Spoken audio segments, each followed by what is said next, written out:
So our agenda tonight is going to start by introducing Nat at some length, and then we're going to talk through the key things that are going to make the summer great. You can see there are a number of categories here that we're going to touch on. We're then going to talk a little bit about logistics and open up for more questions and answers at the end. Now, I'll hand it over to Mr. Green.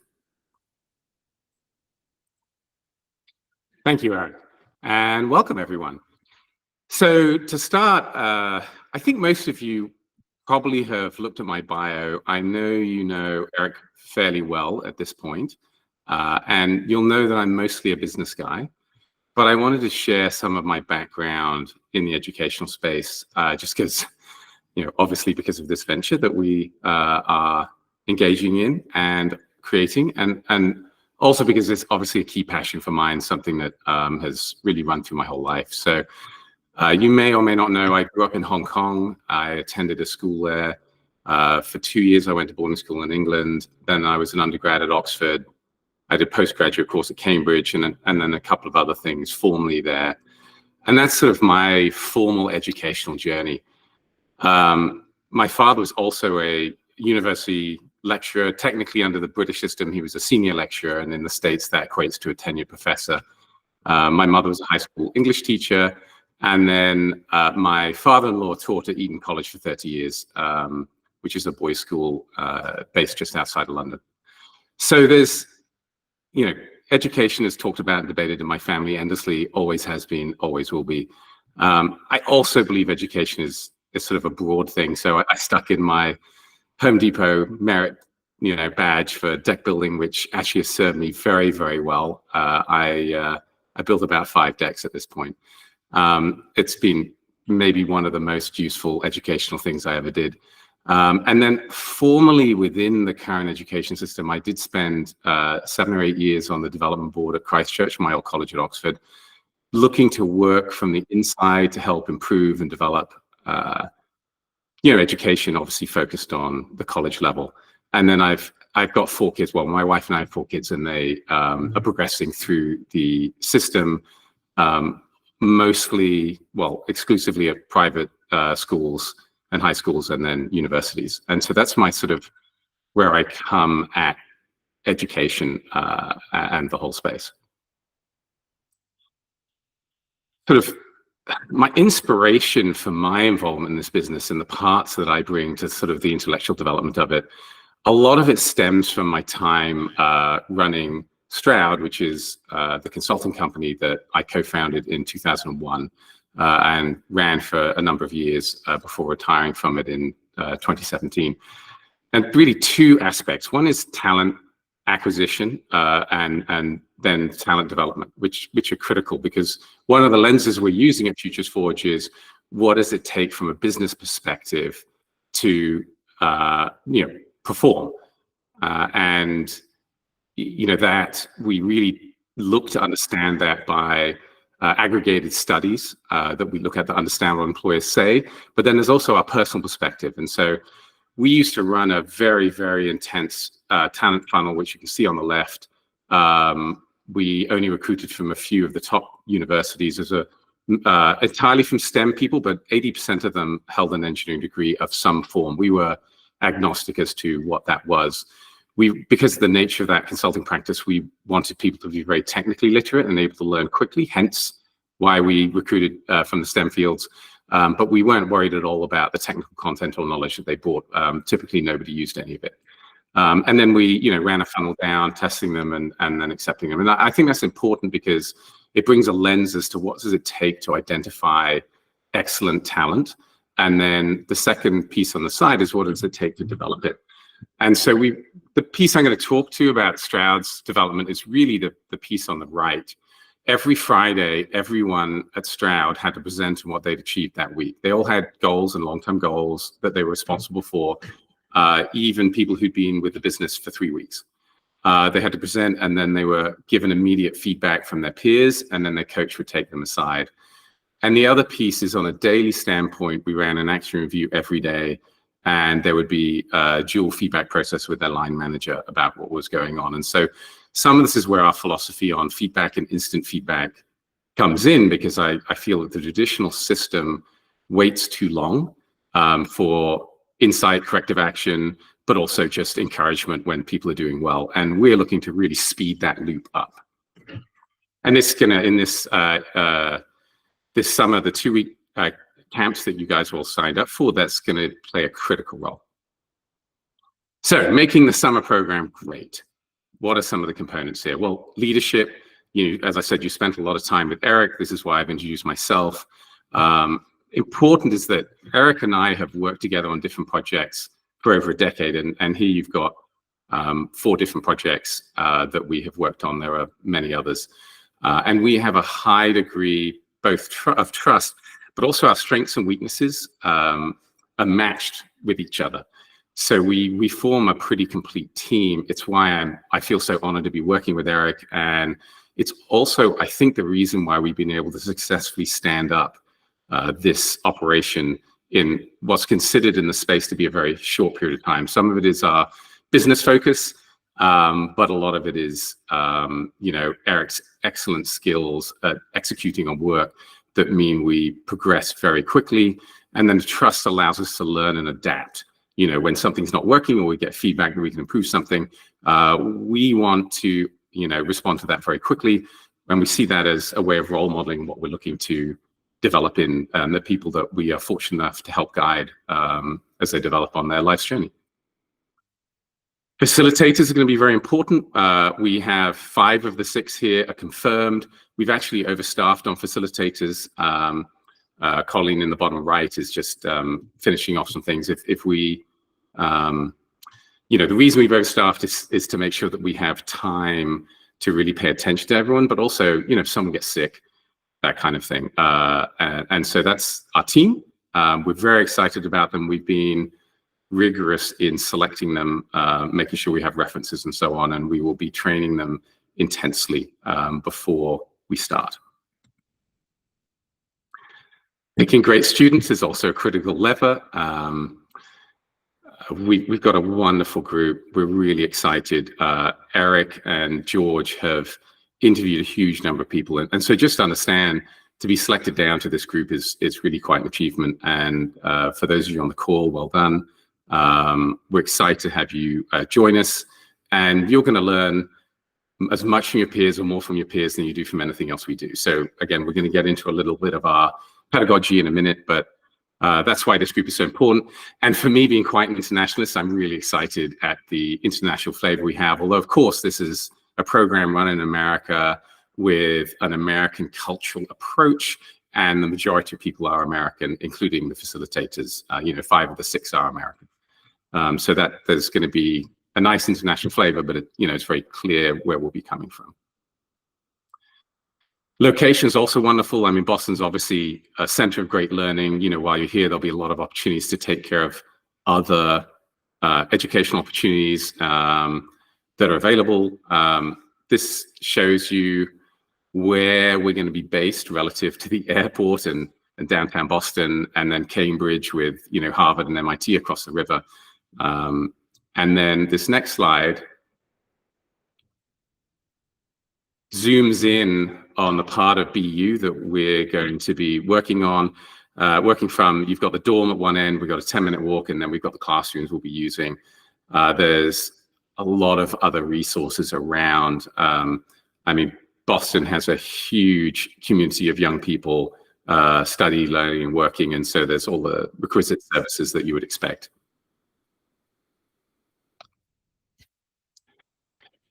Pedagogy and philosophy. So this is super key to us. We believe in running a very rapid learning cycle.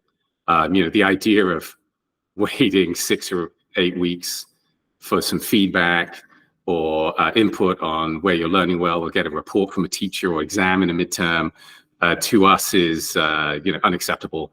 And so we will be running a sort of hourly, daily process. Starts here, we introduce a topic, and this summer we'll be supplying some guided research. When we run our 1-year program, we will wean people off that pretty quickly, because we'll help them develop the skills, if they don't already possess them, to go find any information they want to know at any point. We're firm believers that all knowledge is commoditized, ubiquitous, and available, and all you need is your smartphone, and you can learn what you need to. And of course, part of that is learning how to evaluate the reliability of the data that you're bringing in. Now, because we're not going to be working on politics or elections or anything where people are typically intentionally putting misinformation out, it's not going to be a core focus this summer. After that, we move on to sort of exploration, experimentation. We structure everything in a team environment because that's the way the world works. And it's also how you can get feedback and learn from others. You know, as you make mistakes, they can help give you advice. As they make mistakes, you can do the same and you can learn from them. And it allows different strengths and weaknesses to help people really push at a challenge rather than get stuck. And since we don't grade or anything like that, there's really no downside, you know, that you get, that certainly my kids have seen in middle school and things where you put in a team, but basically nobody else does anything. And it's really just an exercise in frustration and patience. We can avoid that, which is great. And then they plan and prepare and then, you know, execute on the challenge, which is a key sort of nexus point. We then have feedback, you know, they'll have presented their challenge, what they learned. There might be a timed or measurable element. There might be a subjective sense of how people have done. And then there's a chance to reflect and integrate those learnings and be stronger for the next cycle. And of course, some of these challenges will involve some technical aspect. Not really that worried about that, except your ability to learn and understand how you'd improve later.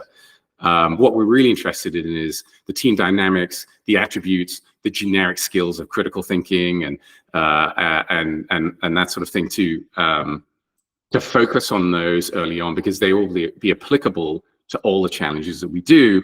And of course, as you know, we're focusing on those because they're applicable to what it takes to be successful in life across the board. So we're going to run 10 challenges, 10 major challenges, a couple of minor activities to warm people up. They'll typically span overnight. And as I said, they'll be facilitated, supported, but, you know, people will get whatever they want to out of them. The more they focus on them, the more energized their team gets, the better they'll do. And although we don't grade, it is a challenge. Like, there will be a winner. They'll be elected by their peers, you know, a winning team, and except where it's a measurable thing. And then, you know, obviously, whatever, you know, the tape measure doesn't lie or the scale doesn't lie, etc. Preparation. So we are going to release a large batch of preparation on May the 15th.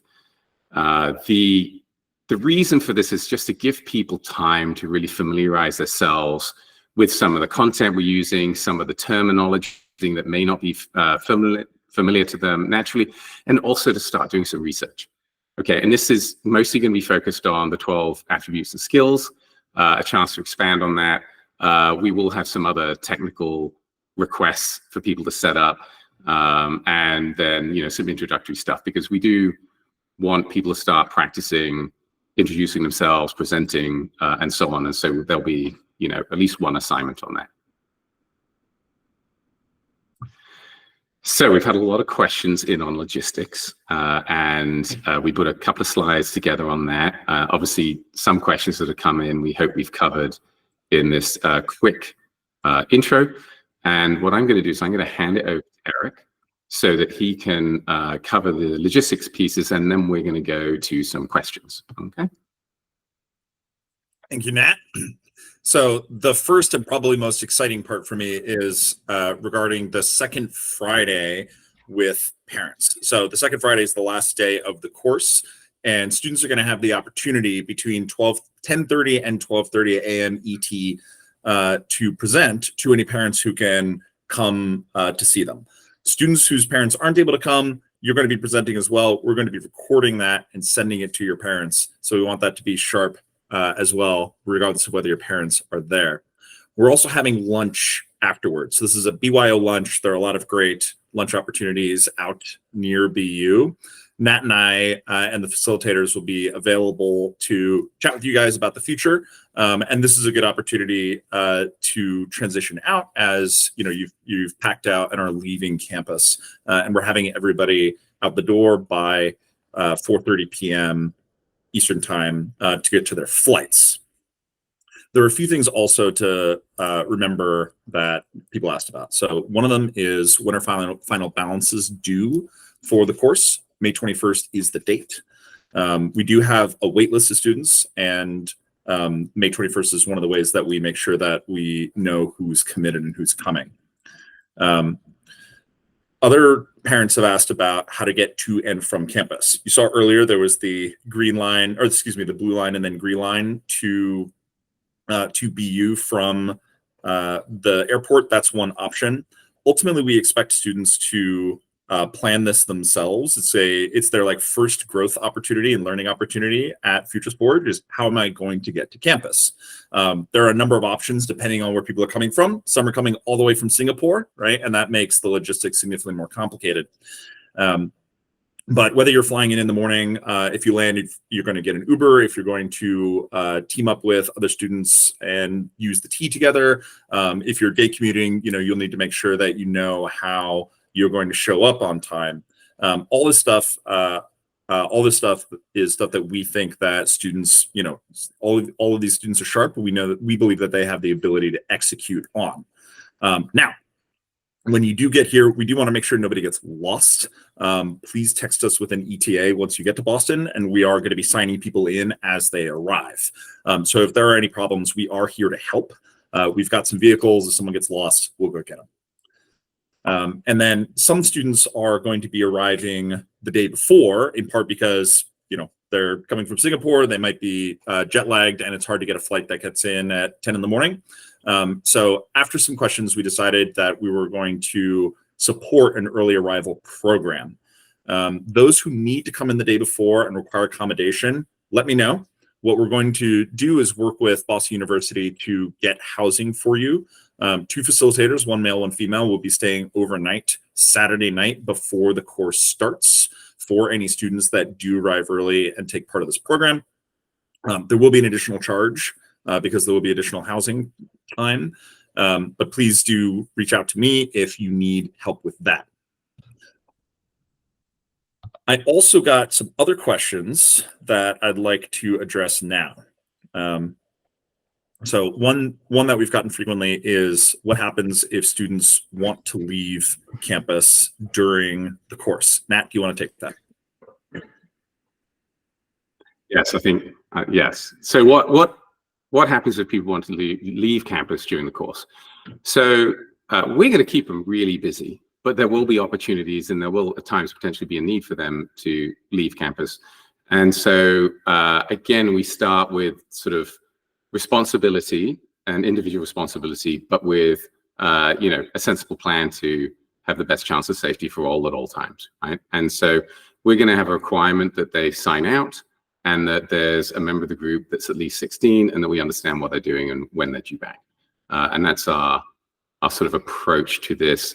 Obviously, there's some older kids that will be able to, manage themselves very carefully. And there's some younger kids that will need more oversight. And we're going to adjust accordingly to enable sort of freedom to get some things done, but also a duty of care. The area we're in Boston, it's not a point of major concern, but we'll make sure that people are briefed if there's anything going on in areas that they should stay away from. So, all right, next question. I can give a quick one to a question that just came in. Total number of students attending, we'll have 36 at each session. So for a total of 72. Next question that I had was, what does the weekend in the middle look like?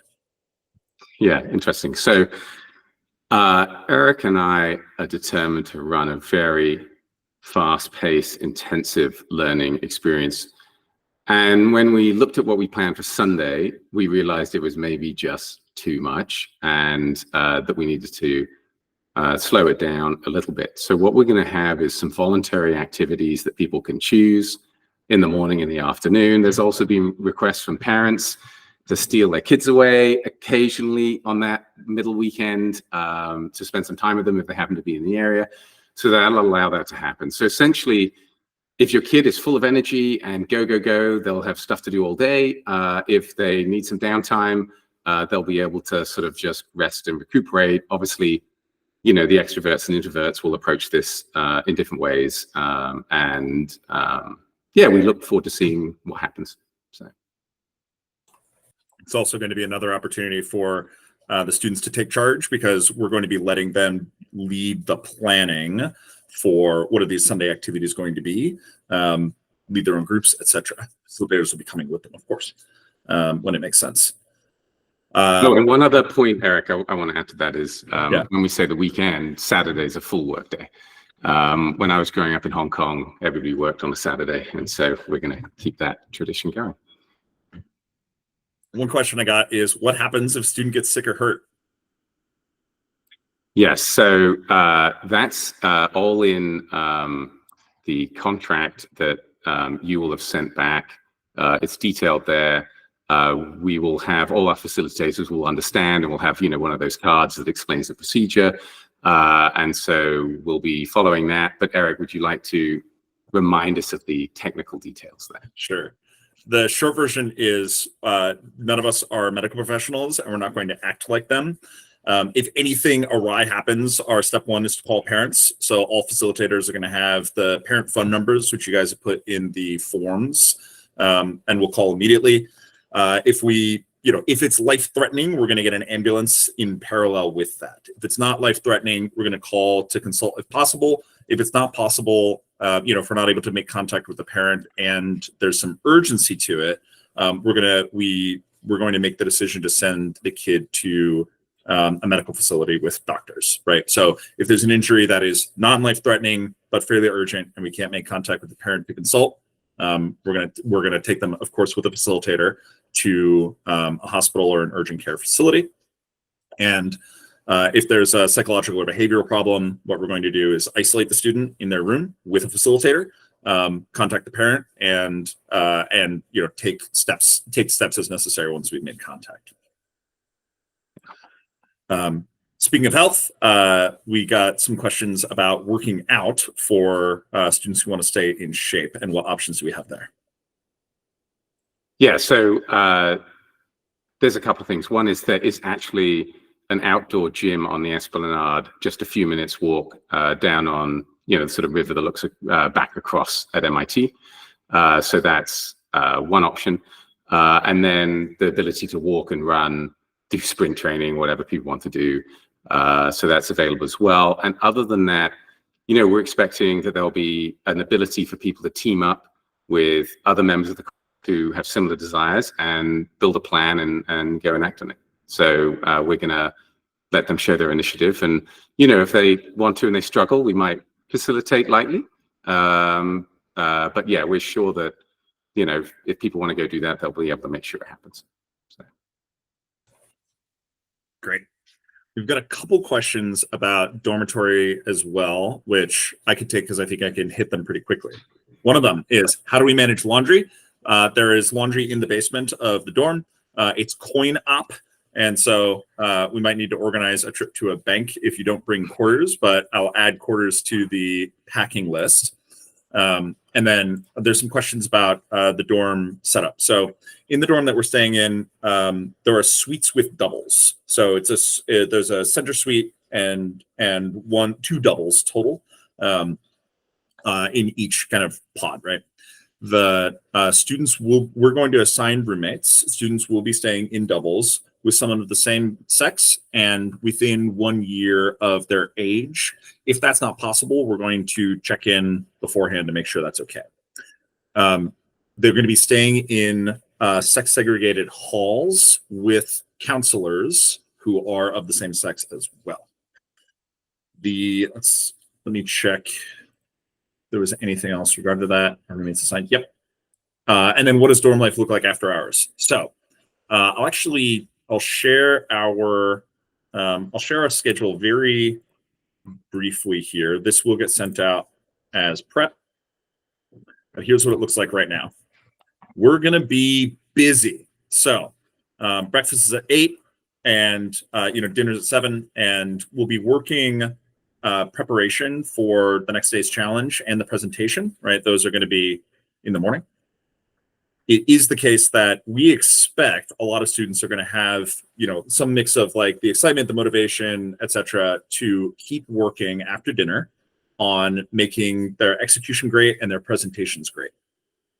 For example, I expect, students when they're going to be leading a presentation to be getting their teams to give them, practice the presentation at night, get their teams to give them feedback. So there's sort of a soft drawdown after dinner towards quiet hours. At 10 p.m., quiet hours start. What this means is that, please don't keep your roommate from being able to sleep. Please don't prevent your roommate from being able to sleep. But we do want students to take responsibility for how they manage the time. Some are slightly more morning birds, some are slightly more night owls. We're going to be talking early about the importance of sleep, and we're going to be encouraging. We're going to be encouraging it. And there's nothing that we intend to do to prevent students from getting their full 8 hours. But in terms of what life is like after hours, it's going to be pretty busy, and you are able to go get some time for yourself as needed. Yeah, and I just want to jump in on that. I mean, I have 4 kids, and they're all different. And I got a couple of kids who will be chatting and engaging with people. If they were in this group, they'd be chatting, engaging with them all the time, including during lunch, after lunch, the gap where we finish, 1 hour segment finishes 10 minutes early. And then I've got a couple of kids who would be looking for a bit of quiet time, one so that he can follow one of his hobbies, and the other so he could just, energize and recharge because he's a complete introvert. So I think there's these interstitial times that people handle differently, and including the sleep. And although I'm a big sleep proponent, so even when Eric said they're 8 hours, I know most of my kids need 9, especially if they're physically active. So we'll encourage the kids to manage that, and I would expect that there'll be some conflict or strain at some point. It's all part of growing up. It's all part of being away from home. It's all part of being on one of these programs. It's great prep for life. It's great prep for college. And, we'll be aware of those. The facilitators will be aware, and we'll just help coach people through resolving it and putting up with it. And at the very least, it'll help develop grit, which of course is one of the mutable attributes that we're very keen on. One thing I know some parents wanted was to make sure they potentially had time to meet each other. Before passing it back to you, Nat, one of the things I want to remind everyone, and I will send this out again, is that we have a form that parents can fill out where you volunteer your information into a spreadsheet, and that spreadsheet is shared with everybody who volunteered their information so that parents can link up with each other. Some of them want to discuss, hey, we're flying in from this location. Is anyone else coming in, etc. I'll send that back out. So far, we have a bunch of parents on there, and I'm leaving those parents to organize themselves as needed. I do know that some parents wanted the opportunity to meet each other. Nat, how would you like to handle the rest of our time together?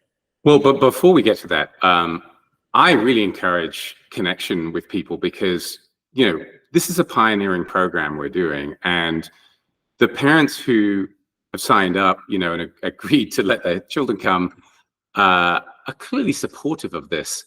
And so building that community is going to be very helpful. It's going to be helpful for you to learn more, have supporters, and it's going to be helpful for us, for generating feedback, new ways of learning, and how we can expand this movement as we move forward. So I'm very, very supportive of that. If we can help facilitate that, it's great. One way is to be there on the Friday and meet people in person, but also your children who are attending this program will have a chance to spend some really, really high quality time to bond with, peers, like-minded peers. And that's also another avenue to help support growing the community and having other people you can learn and support from. And we're really impressed with this group of students. So, their parents and them are doing something right. Okay, so the more time you can spend with each other, I think will be very advantageous to everyone. And so, Eric, I know we wanted to give people time to talk, and our plan is to stop recording, right, so that this can be available to everybody and without whatever the sort of informal back and forth will be. So, Eric, do you want to go ahead and pause that?